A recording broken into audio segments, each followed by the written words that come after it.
Je crois qu'il ne faut pas avoir honte des talents qu'on a et pas s'en cacher parce qu'ils peuvent faire du bien aux autres. Il y a un texte de Martin Luther King là-dessus qui dit qu'il faut accepter d'être un soleil et tout le monde doit l'accepter. Il ne faut pas se cacher, il ne faut pas avoir honte, il ne faut pas dire je suis minable, il faut dire non.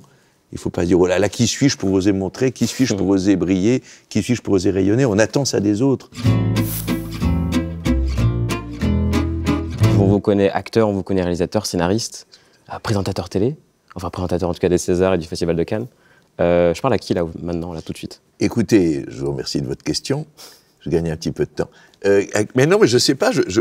Moi, je crois plus dans la force de l'instant qu'à ce qu'on véhicule du passé, ce qu'on espère de l'avenir. Si j'étais pas là, présent avec vous, vous vous rendez compte, vous-même, vous vous dites pas, je suis journaliste. Vous êtes à la fois sans doute amoureux de quelqu'un, le fils de quelqu'un, peut-être le père de quelqu'un. Vous êtes engueulé avec quelqu'un ce matin. Si on était tout le temps la somme de tous, voilà, l'instant redéfini, on repart de zéro tout le temps, donc heureusement, sinon c'est un cauchemar. Et vous mettez jamais de masque dans des situations particulières? Mais au fur et à mesure, quand on sent qu'il faut l'avoir, quoi. Parfois on arrive avec des grandes boxes, même si on sait très mal boxer. Enfin, parfois on va à l'interview comme on va au combat, on va à la télé comme on va à la guerre. Mais là, bon, c'est pas pareil. Si on va chez quelqu'un qui... ici ou comme au théâtre, au contraire, on va un petit peu en confiance, donc c'est agréable. Donc on est très libre, moi je suis très... Vous en parlez dans votre livre, dans votre pièce de théâtre aussi. Est-ce que vous avez été pendant longtemps en préparation? Ah oui, mais tout le temps. Oui, mais oui, mais je suis obsédé par ça, moi. Vous savez, on en croise tout le temps des gars qui disent non, mais en ce moment, c'est pas terrible, mais là, il va se passer quelque chose. Non, mais c'est pas les. Mais de toute façon, il y a plein de moments dans la vie, on dit qu'on n'est pas dans notre vie. Quand on est sous, on dit excuse-moi, c'était pas moi, j'étais sous. Excuse-moi pour hier, j'étais bourré. Le lendemain, excuse-moi, là, c'est pas moi, je suis un gueule de bois, c'est pas moi. Quand on est malade, c'est pas nous. Quand on est fatigué, c'est pas nous. Quand on a trop d'énergie, c'est quand nous, il y a un moment, il faut bon. Alors, et pareil pour la préparation, c'est vrai que la vie, elle est organisée. C'est tellement vertical, c'est tellement en escalier, la vie organisée, la vie hiérarchique, la vie sociale, la vie salariée, surtout. C'est vrai que quand on est enfant, bon, c'est bien que c'est pas nous, c'est les parents qui choisissent. Ensuite, quand on est étudiant, on sait qu'on sacrifie pour l'avenir. Quand on bosse, très souvent, on se dit, bon, c'est pas grave parce que j'ai mes hobbies, mais les hobbies, c'est un peu court. Après, on se dit, ah, mais il paraît que la retraite, c'est génial parce que je vais pouvoir faire ce que je veux, là, ça va être moi. Alors, on se dit, ah merde, je me fais chier. C'est vrai qu'il y a un moment, à part le cimetière, on se dit, ça vraiment nous. Donc mais donc, sauf si on se fait enterrer avec du monde, et après on regrette. On dit, non, je regrette, finalement, j'ai été enterré avec ces gens. Est-ce que je peux sortir? Je me suis trompé. Je voulais être enterré avec d'autres gens. Mais la séparation des corps après la mort me semble utile. C'était pas du tout la question. Non, mais c'est intéressant. Vous êtes sorti quand, à peu près, du giron de vos parents? Est-ce que, enfin, à ce moment où on peut se dire, quand on est adolescent, là, je vais vers moi, en fait. Je vais vers quelque chose qui me ressemble à moi, quoi. Moi, j'ai peur de ça, de tout le temps être attrapé par ma famille, par mon milieu, de penser comme ma naissance, comme j'ai été programmé pour le faire. Et très souvent, on se demande, est-ce que c'est vraiment moi qui pense, là, ou est-ce que c'est l'héritage, comment on dit, socioculturel? Est-ce que c'est parce que j'ai appris comme ça, parce que je suis né là, à cette époque, de ce milieu-là? Et c'est quoi l'indépendance des esprits? C'est ça que j'aime bien dans ces époques-là, où les choses s'expriment d'une façon vraiment démente, quoi. Les extrémités, c'est qu'on est obligé de repenser. On peut pas juste se dire, il y a des réactions très très fortes, tout à coup il y a toute une réaction zémorienne qui dit ah non, tout doit rester exactement pareil et tout ça. Et puis de l'autre côté, il y a un côté, allez, il y a plus d'hommes, il y a plus de femmes, plus rien n'existe. Les gens qui veulent être tranquilles, qu'on leur foute la paix, ben ils auront la mort pour ça. Les gens qui veulent pas être dérangés ou qui veulent pas changer, qui disent moi je m'arrête, moi c'est comme ça, ou moi un homme c'est comme ça, une femme c'est comme ça, l'amour c'est ça, le sexe c'est ça. Donc ça c'est pas mal. Moi j'aime bien ces époques pour ça. C'est quand même on est obligé de bouger un peu, de redéfinir, même par les extrêmes, par les excès qu'elle crée. Je trouve qu'on peut rajouter, qu'on peut compliquer le monde. Vous avez l'impression qu'il y a un petit écho, il y a une petite audience pour ça, alors ça la développe. Après, il ne faut pas devenir le professionnel de soi-même, il ne faut pas que ça devienne une manière, que ça devienne un truc. Mais c'est, voilà, de trouver la limite. Mais dès qu'on commence à écouter les autres, à s'intéresser, on est un petit peu sauvé de soi-même quand même. En tant qu'acteur, en tant que scénariste, vous avez déjà posé la question de savoir s'il faut avoir vécu des choses pour pouvoir être créatif et avoir des choses à dire ensuite? Oh oui. Mais c'est pas vécu des choses au sens de la grande route. J'ai marché dans les bas-fonds de Brooklyn avec Bernard Lavilliers. Bon, ça serait merveilleux à faire, mais c'est en tout cas d'avoir... oui, enfin, vous savez, c'est ces paroles, disent ce qu'il faut de sanglots pour un air, ce qu'il faut de souffrance pour un air de musique, ce qu'il faut de sanglots. Hélas, il faut avoir un tout petit peu souffert, il faut avoir éprouvé 2-3 trucs quand même. Si on se protège trop, on peut plus s'adresser aux gens, on peut plus les entendre parce que c'est creux, quoi. Mais c'est plus de l'ordre de l'expérience intime que de l'expérience sociale, quoi, oui. C'est un peu, je crois que c'était dans La nuit sera calme de Gary qui dit que les sentiments émergent quand la mort arrive, quoi. Il dit ça, les sentiments émergent. Pas comme ça, mais dans l'idée, en tout cas. C'est face à quelque chose qu'on se découvre, en tout cas. Ouais. C'est face au mur. Si on ne se confronte à rien, on ne se connaît pas, en fait. Si vous restez très, très protégé, et la société est faite pour ça, vous dites, restez chez vous, tout va bien, vous pouvez tout commander, vous n'êtes même plus obligé de rencontrer des gens qui ne sont pas de votre milieu, pas de votre génération. C'est les gated community. On voit que des gens de son milieu. Le problème, c'est que ça va arriver, la souffrance, parce qu'on ne peut pas tout prévoir, et tant mieux. Enfin, voilà, et là, on va être intéressant. Quand on va se découvrir. Moi, les gens ne sont pas des héros en essence, très emmerdants, les gens héroïques. Ce qui est intéressant, c'est les gens lâches qui deviennent héroïques face à une situation. Il y a un type qui a une vie moyenne, qui a un peu peur, et tout à coup, il voit quelque chose arriver dans la rue, il voit un gamin être emmerdé, il voit une femme être humiliée, ou il voit un mec... Et tout à coup, il se surprend, parce que on ne se surprend pas qu'en lâcheté, on se surprend en courage, parfois. Et résistant et collabo en temps de paix, ça, c'est très facile, mais face à quelque chose, de dire, attends, je me suis vu, j'ai été dire, toi, tu arrêtes tout de suite, alors qu'il fait 120 kilos, toi, t'es une allumette, et tout à coup, tu dis, qu'est-ce qui me prend, je me prends un coup dans la gueule. Bon, alors une autre fois, on se dit, tiens, je suis en train de m'enfuir, là. Bon. Ça vous est déjà arrivé ou pas? Les deux, de m'enfuir et d'intervenir, oui. Vous êtes déjà intervenu dans des situations? Je me suis parfois déçu en bien, comme disent les Suisses. Oui. Vous avez donc déjà intervenu dans une situation un peu violente, on va dire, ou... Je sais, ça peut devenir bien, mais le spectacle de l'humiliation dans la vie, de voir quelqu'un être humilié, moi, c'est une chose qui me... C'est pour ça que ça m'a frappé quand beaucoup d'émissions de télévision étaient conçues comme ça. Beaucoup de choses les réalités étaient là où on humiliait des gens. Ouais. Des gens étaient humiliés par la télévision, par la caméra, on les rendait ridicules, et nous, on était complices de ça. C'est horrible, parce que dans la vraie vie, on voudrait rentrer et dire, ça va, il t'embête pas, je suis désolé, là, la télé, je trouve que c'est terrible d'humilier l'homme, oui. Il faut être tout le temps conscient qu'on est ridicule, qu'on n'est pas grand-chose, qu'on est grotesque. Si on se présente comme un héros de la vie, on prend le risque de décevoir le monde et de le... Le problème, c'est qu'on attend des gens de pouvoir, des généraux, des hommes politiques, qui tout à coup, ils soient en airain. Mais moi, j'aime bien la faiblesse. J'aime beaucoup dans les soirs d'élection, quand le mec ou la nana disait, on a perdu. Ça me manque, et je trouve qu'ils le feraient, on les aimerait encore plus. On dirait, ce soir, j'en peux plus, je ne peux plus regarder une soirée électorale. Regardez, si vous additionnez par rapport à 1982 les CSP ou telle ville, finalement, on s'en... C'est pour ça qu'on a perdu. Gueule, ouais. Non, on a perdu, puis voilà, on va réfléchir pourquoi. On n'a pas été bon, peut-être que les gens n'ont pas envie de ça. Mais c'est bien de dire on a perdu, c'est merveilleux. Dans le sport, au moins, c'est clair. Quand vous êtes deuxième, vous ne dites pas non, je suis premier, sauf les mecs qui disent il a triché, mais sinon... Ou dans un combat de boxe, puis un mec qui est au sol et un qui est debout. Bon, voilà. Puis après, il se serre la main, c'est très bien. Bon. En tout cas, après votre... Ils enlèvent le gant pour se serrer la main. Les boxeurs? Oui, sinon ça ne marche pas. C'est un peu compliqué. Sauf avec les gants MAPA. Ils auraient l'air cons, sinon, en plus. Parce qu'il y a les doigts. Oui, comment? Ils auraient l'air un peu cons. Oui, mais on peut avoir l'air un peu con, ce n'est pas grave.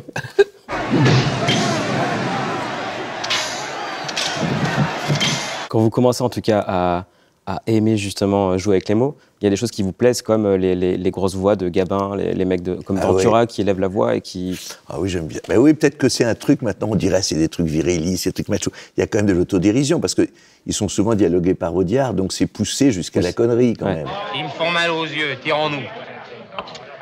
T'as raison, va. On n'a rien à foutre chez les Français moyens. On n'appartient pas au même bataillon. Et lesquels, qui c'est qui va les payer?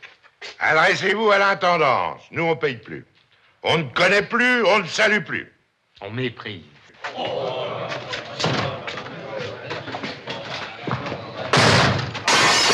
Moi, j'aime bien les gens qui annoncent qu'ils vont se battre. C'est une façon de ne pas se battre. Tant que ça reste du langage, c'est une façon de ne pas le faire.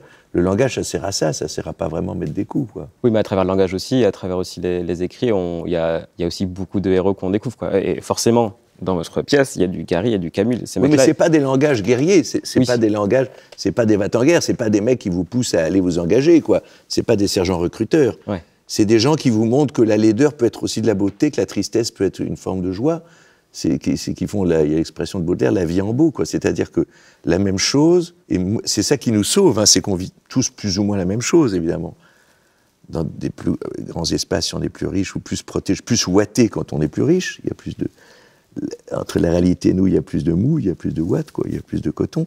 Mais tout à coup, les grands écrivains, ils servent à ça, ils servent à nous faire voir, ou les grands cinéastes. Si on voit la vie en Modiano ou en Fellini, on la voit différemment. Ou même en Michel Serrault. Enfin, on rit de ce qui est...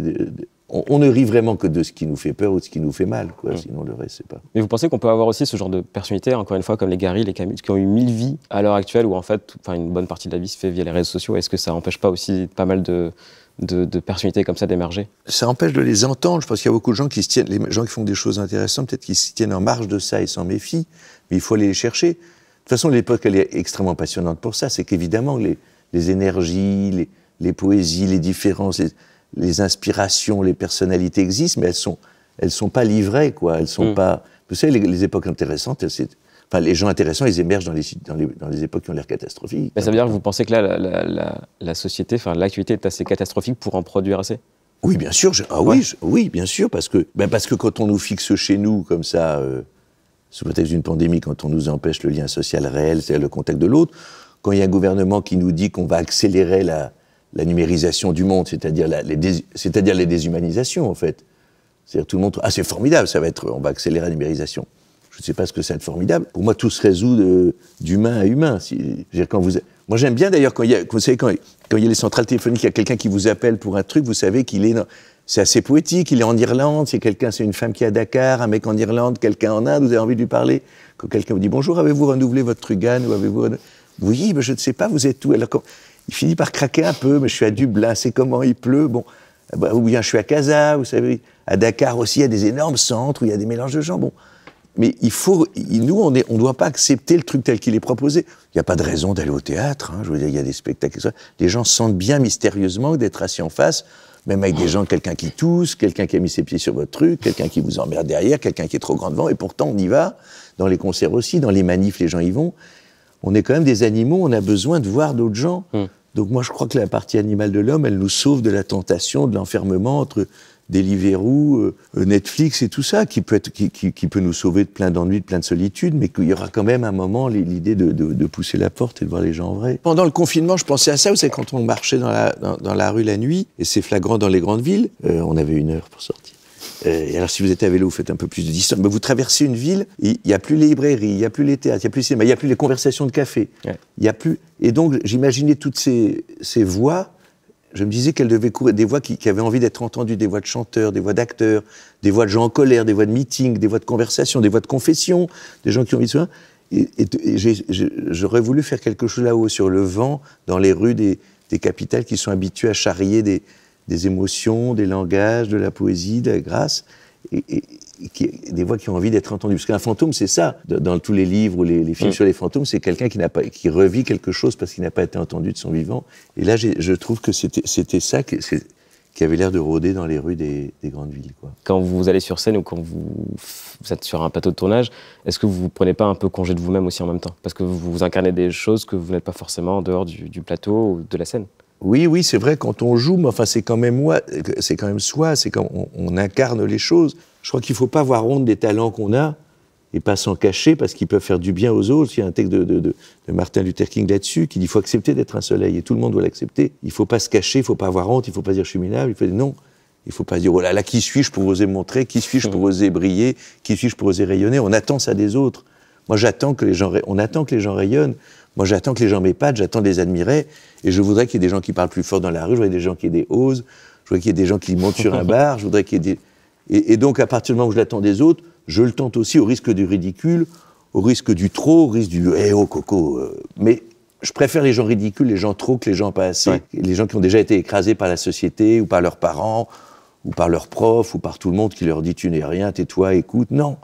Donc, à partir du moment, moi, je crois qu'on n'est pas là pour écraser les gens, dire c'est moi qui parle, dire regardez, comme je parle, vous aussi, vous pouvez. Et ça, c'est formidable. Si en sortant d'un spectacle, au lieu de vous idolâtrer, les gens ont envie de parler, ou envie de monter sur scène, ou envie d'écrire et tout ça, alors là, ça devient merveilleux. Clôture du Festival de Cannes, il y a ce fameux discours de Cannes. Si, madame, le jury est maintenant au complet. Vous n'en faites pas partie.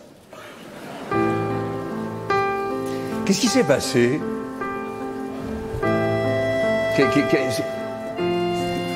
À quel moment ça a merdé dans vos carrières, non?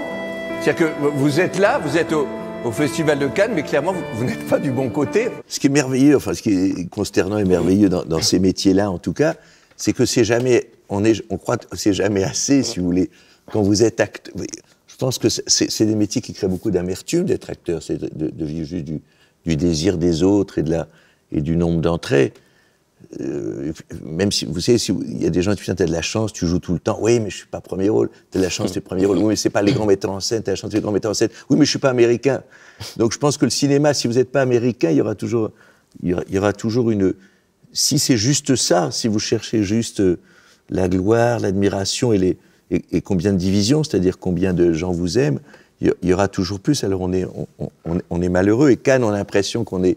Vous savez, les gens à Cannes, on vous fait croire que vous êtes au sort de sommet de quelque chose, que vous êtes les rois du jour, et puis à un moment... Donc c'était drôle. Bon, oui, alors je dis, c'est vrai que tout à coup, il y a le jury, il y a tous ces gens qui sont déjà incroyables. Après, il y a les placements, ceux qui sont bien placés, moins bien, un truc bon. Tout est ritualisé. On dit, oui, qu'est-ce qui s'est passé? Puis même dans le jury, pourquoi t'es pas président du jury? Je suis président du jury, mais pourquoi tu étais pas l'année dernière? C'est fou, il y a des gens qui ont été présidents du jury à 25 ans, vous, c'est à 50 ans, mon vieux. Alors, il y a un écrivain aussi dans le spectacle, qui est Thomas Bernhard, qui est un spécialiste de ça, qui, derrière chaque hommage, chaque compliment, il cherche l'insulte. Il a un bouquin qui s'appelle Mépris littéraire, on lui remet un prix, il me dit, pourquoi je reçois ce prix si tard? Au début, il dit, j'ai reçu ce prix. Pourquoi je le reçois si tard? Mais pourquoi il ne me donne pas un meilleur prix? Pourquoi il me déteste? Bon, on peut tout interpréter en catastrophe, voilà. Mais quand on a trop d'ego, on est humilié, de toute façon. Il n'y a pas eu d'un moment, vous, où vous êtes lancé, vous vous êtes dit, ah putain, en fait, je pensais pas que je serais aussi bon en faisant ça? Si. Par exemple. Mais non, mais en le faisant, mais pas avant. Je vais faire une confidence, je suis pas du tout un séducteur. Je suis juste quelqu'un qui est là, qui aime ces moments de vie, vous voyez, ces moments de grâce, le temps suspendu, on est là et puis on échange, on se rencontre. Je suis comme cette ville, moi, je suis bourré d'énergie, bourré d'envie, vous voyez, envie de vivre, envie de rire, envie de pleurer. Vous avez bien entendu, de pleurer, parce que je suis un homme qui pleure, moi. Mais le problème, c'est que souvent, vous tombez sur le mec qui fait une tête... Ah oui, non, mais ça, c'est... qui a pas envie, mais non, quoi. mais les acteurs, ils sont...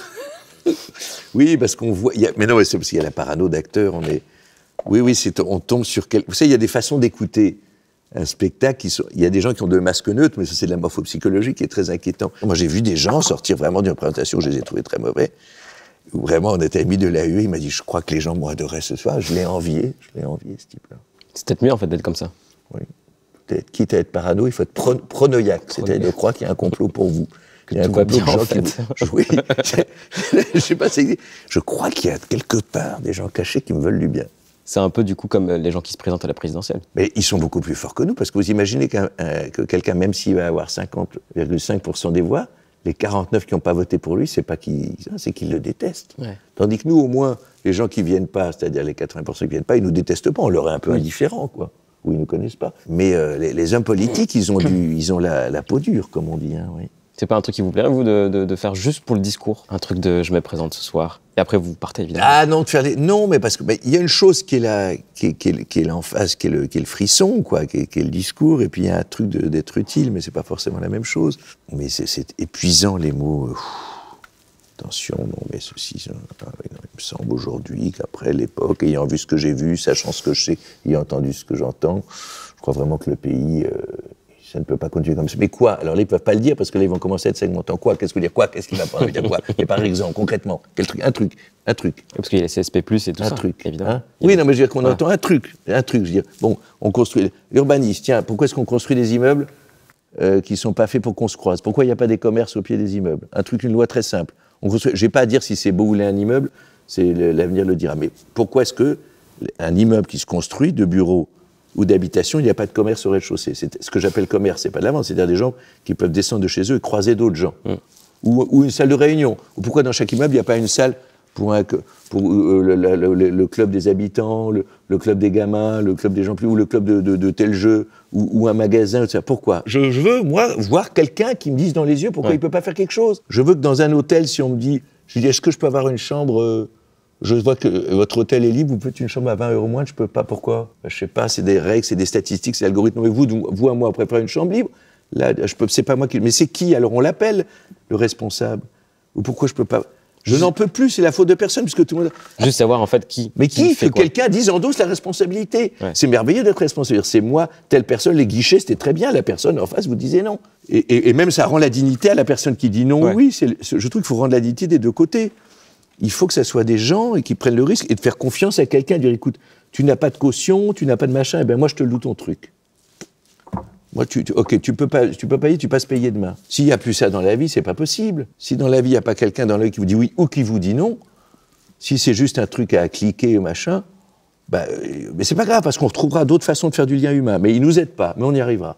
Est-ce que vous croyez au destin? Je dis ça parce que justement, il en parle, Romain Gary, il dit qu'il n'y a pas de Monsieur Destin, qu'il n'y a pas un mec avec une canne qui débarque et qui dit ce qui va se déteste passer. ça, je déteste cette idée-là, je déteste l'idée de prédestination, et je déteste l'idée de récompense et de punition. Je déteste les gens qui sont religieux pour la récompense.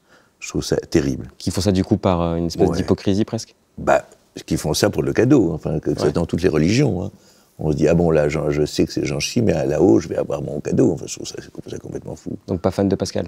Hein, j'ai pas lu, mais moi j'ai vraiment confiance. Ici, j'aime bien la phrase d'Edgar Morin qui dit qu'il faudrait remettre que tout l'amour qui est supprimé pour les dieux, si on le remettait en circulation entre les hommes, on serait sauvés.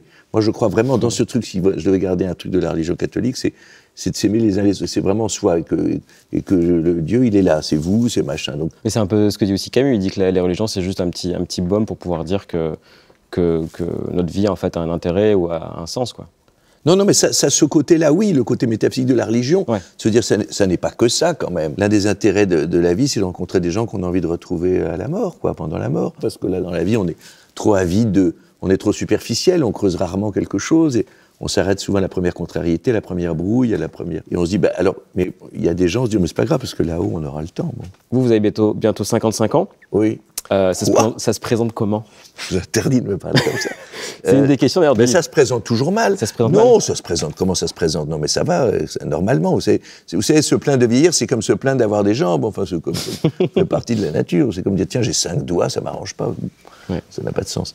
Et quand vous citez justement Boris Vian dans le texte, dans votre pièce de théâtre, vous le voyez comment, vous? Parce que vous dites, selon le ton qu'on va utiliser ça... on peut dire la même chose, mais différemment. Le poème « Je voudrais pas crever » de Boris Vian, quand il est dit par Jean-Louis Trintignant, c'est vraiment des adieux à la vie, je voudrais pas crever avant d'avoir connu les chiens jaunes du Mexique qui dorment en bâillant, sans avoir... Enfin, il le dit, c'est des adieux à la vie, il sait qu'il va crever. Quand vous le reprenez par Pierre Brasseur, qui est un acteur légendaire, qui est le père de Claude, le grand-père d'Alexandre, c'est encore gourmand. Ah, mais il me reste ça à vivre, c'est merveilleux, quoi. Je me méfie beaucoup de la sérénité, par exemple, l'idée qu'il faudrait être serein, qu'il faudrait se calmer, tout ça. Je comprends qu'à un moment, on dise tu sacrifies ça, mais tu vas vivre plus vieux. Moi, je préfère les gens qui disent je vais mourir comme ça. Il y a beaucoup de gens qui ont renoncé à un système de vie, à la nourriture, à l'alcool, et t'as envie de leur dire écoute, rebois, tant pis, ça va t'enlever quelques années, mais là, je te sens que est-ce que tu t'emmerdes. C'est quelque chose qui manquera, oui. Mais alors, à la fin, il dit avant d'avoir goûté la saveur de la mort, c'est ça qu'il dit à la fin, je ne voudrais pas crever avant d'avoir tâté du goût qui est le plus fort, le goût qui me tourmente, je voudrais pas crever avant d'avoir goûté la saveur de la mort. Moi, j'ai pas cet appétit-là. Je suis pas pressé d'arriver au dessert, quoi, non. Il y a que Depardieu qui a envie de tout goûter. Allez, un peu de mort, un bon pour l'évêque. Tiens, il en reste un peu. Mets-moi ça. Mets-moi ce pot-au-feu. Vous avez déjà mangé 3. Tais-toi, mets-moi ça.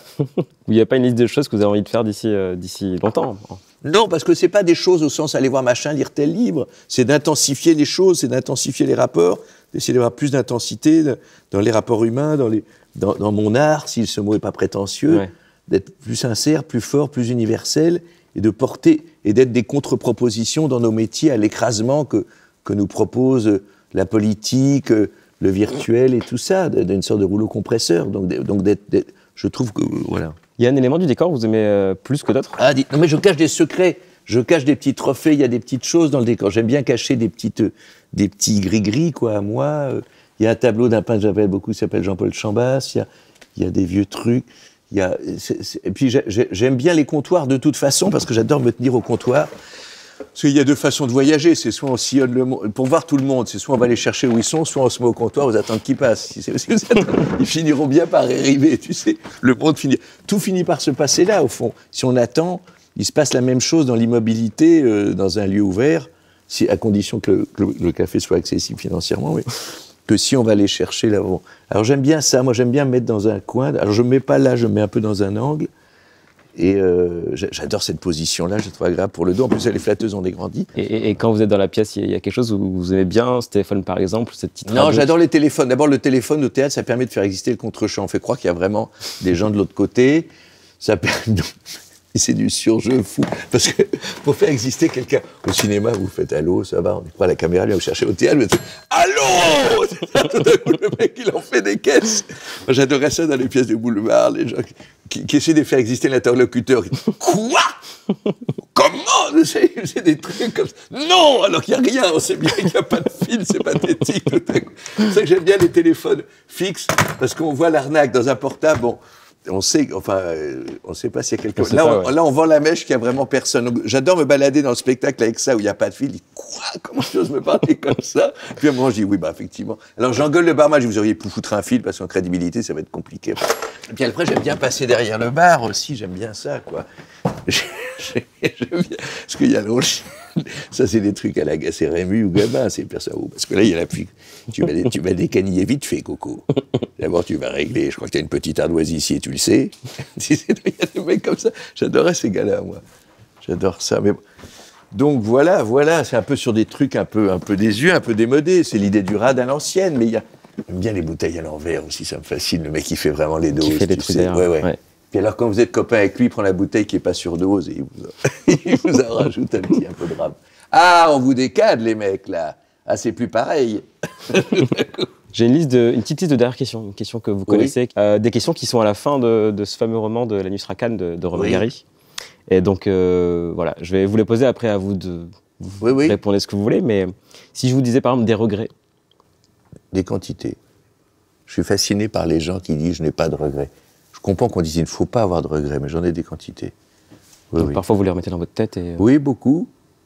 Beaucoup, des regrets, des remords, énormément. Des fantômes. Oui, mais des fantômes familiers, des fantômes sympathiques.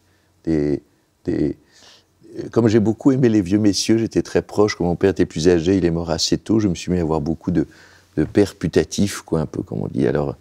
Mais alors, ils sont là, non, mais il y a beaucoup de gens que j'ai admirés, donc c'est des fantômes, bienveillants plutôt. Donc des gens présence que vous avez lus et que vous avez oui, ou que j'ai croisés dans ma vie.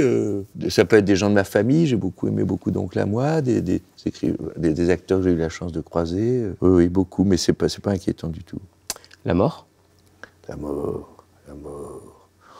Je trouve que de toute façon, s'adresser à la mort, je trouve ça très prétentieux. La mort, c'est comme dire la naissance, vous savez, c'est une chose, c'est un butoir de quelque chose, donc il n'y a pas de... On ne peut pas dialoguer avec la mort, sauf dans des grandes... Les gens qui dialoguent avec la mort, c'est qu'ils croient s'en sortir par la mégalomanie, comme si la mort nous attend. Il n'y a pas de face-à-face avec la mort. La mort, elle est... Le type qui croit que la faucheuse se déplace pour vous, elle est entre deux rendez-vous. Hein. On est des milliers à mourir chaque seconde, donc je sais pas si... Il y a un service VIP. Toi, t'es la faucheuse. Non, toi, t'es... Donc voilà, je sais pas. Je crois que j'aime bien les gens qui disent qu'il faut vivre, voilà, comme si ça n'a... Comme si on était immortel aussi, c'est-à-dire lancer des choses, lancer des projets, organiser, commencer des trucs tout le temps. Est-ce que vous avez été heureux? Par moments, oui, j'ai été heureux. J'ai été très joyeux, heureux, pas encore énormément, mais je me suis beaucoup amusé, j'ai eu beaucoup de moments de joie, alors ça y ressemble. Et puis des moments, quand même, oui, c'est des fulgurances comme ça. Et à ce moment-là, on se dit que c'était quoi le bonheur, en fait? C'est dans le lien, c'est d'être lié à quelqu'un, d'une façon amicale, amoureuse ou familiale, c'est de se sentir... Oui, c'est lié à l'étreinte quand même. Ou alors, quand on est en paix avec les gens qu'on aime et marcher seul dans une ville, tout à coup, elle vous sent très, très accueillante, très ouverte, parce que vous savez que vous êtes lié à des gens que vous aimez. Oui. Et dernière question, et pour conclure? Et pour conclure, Merci. Merci à vous. Colmini.